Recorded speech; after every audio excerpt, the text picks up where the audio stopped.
Hello everyone, welcome back to my channel Riyaz blog. আর আমি তোমাদের সাথে শেয়ার করছি আমার দেখা ফার্স্ট টাইম ন্যাড়াপোড়া। আর অনেক সুন্দর করে আগের দিন রং টং খেলে তো পরের দিনে ব্লগ শুরু করছি, তো তোমরা দেখতে থাকো। অনেক অনেক শুভেচ্ছা। তো আজকে সকালে ঘুম থেকে উঠে স্নান টান করে তো একেবারে ফ্রেশ হয়ে গেছি। তো চলো তোমাদের সাথে শেয়ার করা যাক যে দোল পূর্ণিমা সারাদিন সকাল থেকে কী কী করছি। তো চলো ঠাকুরকে আবির দিয়ে মানে আবির দেওয়া যাক। তো চলো তোমরা দেখতে থাকো।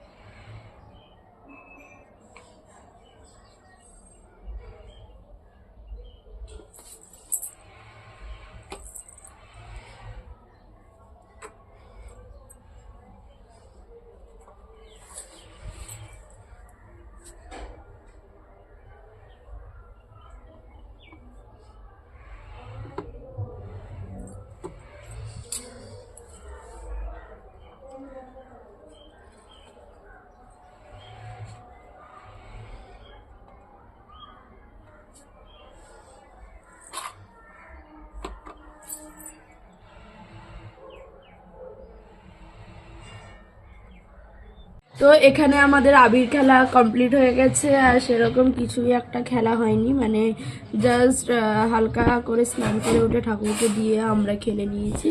তো চলো দেখানো যাক কে কে আমরা খেলেছি। তো চলো, এটা হলো দিদিদের মুখ, আমরা আবির খেলেছি। দিদিন হালকা পাতলা করেছি, যেহেতু চোখে অপারেশন হয়েছে আমরা সবাই হালকা পাতলা করেছি। এই যে এটা হলো মায়ের মুখ, আমরা সেরকম কিছুই করিনি, জাস্ট হালকা পাতলা। তো এটাই হচ্ছিল আমাদের হ্যাপি হোলি। আমরা বাড়িতে, আর আমাদের বাড়িতে তো কেউ নেই এখন, বোনরাও নেই, বোনরা ঘুরতে গেছে। যাই হোক না কেন, দাদা বাবা বাড়িতে নেই, দাদা বেরিয়ে গেছে খেলতে, মানে হাট থেকে এসে খেলতে বেরিয়ে গেছে, রং খেলতে। আর বাবা তো এখনো হাটেই বসে রয়েছে, বাবা আসবে আসবে, কিন্তু এখনো অবধি এসে পৌঁছায়নি। তো চলো, আর দুপুরে কী কী আইটেম হচ্ছে তার মাঝেও যদি আবার রং খেলা হয়ে থাকে তো সবাই তোমাদের সাথে শেয়ার করবো। তো সবাইকে হ্যাপি হোলি। সবাই খুব ভালোভাবে রং খেলো, সাবধানে খেলো, কারোর যেন কোনো কিছু অসুবিধা না হয়, বুঝে শুনে খেলবে, ঠিক আছে? তো দেখি।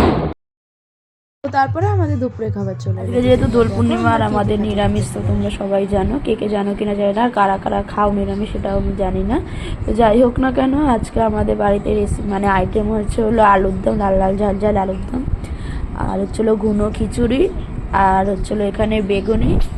এখানে দিদুন খেতেও বসে পড়েছে, দিদুন খাচ্ছে এখানে। আর এখানে আমি খেতে বসে পড়েছি, আর মা রান্না করছে। ওখানে হচ্ছে ওই যে আমার বসানো, হ্যাঁ দিদুন খাচ্ছে, আমি খাচ্ছি, আমরা দুজনে একসাথেই খেতে বসে পড়েছি।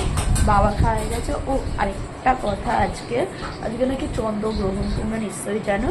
তো চলো, তার আগে খেয়ে নিতে হয়, আর খাবারের মধ্যে তুলসী পাতা দিতে হয়, এসব অনেক নিয়ম আছে। তো তোমরা কারা কারা এসবে বিশ্বাস করো তারা জানিও, আর কারা কারা বিশ্বাস করো না এসবও জানিও। আর কারা কারা আজকে যেহেতু চন্দ্রগ্রহণ দোল পূর্ণিমার দিন, সেটা ভেবে কারা কারা রং খেলছো না, এটাকে বিশ্বাস করি তারা জানি বলো না, কারণ আমি এসব বিশ্বাস করি না। আর তোমরা দেখতে পাবে এর আগে যে আমাদের রং খেলা কমপ্লিট হয়ে গেছিলো। সকালে ঠাকুরের পায়ে দিয়ে সবার পায়ে প্রণাম করে আমাদের রং খেলা শুরু করে দিয়েছিলাম আমরা। চলো দেখতে থাকো আমার ভিডিওটা, আর ভালো লাগে লাইক কমেন্ট শেয়ার আর সাবস্ক্রাইব করতে প্লিজ ভুলো না। তো দেখতে থাকো আমার ভিডিও। তোমরা তো জানতেই যে দোল পূর্ণিমার দিন পূর্ণগ্রাস চন্দ্রগ্রহণ ছিল, তো তার জন্য আমরা সবাই মিলে ছাদের উপরে উঠে সেই দৃশ্যটা অনুভব করার জন্য আমরা ক্যামেরা চালু করে রেখেছিলাম, সানগ্লাসও পরে নিয়েছিলাম, যেহেতু সানগ্লাস পরে দেখতে হয়, না চোখে এফেক্ট হয় নাকি সে অনেক কিছুই হয় না কেন, তোমাদের সাথে আমি শেয়ার করলাম। আর আমার কপালটা এমনই ছিল যে আমি 5:30টার সময় যখন দেখতে বেরিয়েছিলাম যে দেখবো বলে, তখন কিছুই দেখা যায়নি। আবার 6:30টার সময় যখন দেখতে গেছি তখন প্রায় শেষ হয়ে গেছে, মানে পুরো চাঁদটাকে আর 1-2 সেকেন্ডের মধ্যেই পুরো দেখা যাবে, এরকমই একটা ব্যাপার হয়ে গেছিলো। যে যাই হোক না কেন, যেটুকু দেখতে পেয়েছি সেটুকুই তোমাদের সাথে শেয়ার করেছি। আর তোমরা কারা কারা কোথা থেকে দেখেছো তারা কমেন্টে জানাতে ভুলো না, বা ছবি দিতে ভুলো না। তো চলো দেখতে থাকো। তো এই ছিল আমাদের দোল পূর্ণিমার ব্লগ। তো তোমাদের কেমন লেগেছে জানাতে ভুলো না। দেখা হচ্ছে নেক্সট কোনো ব্লগে।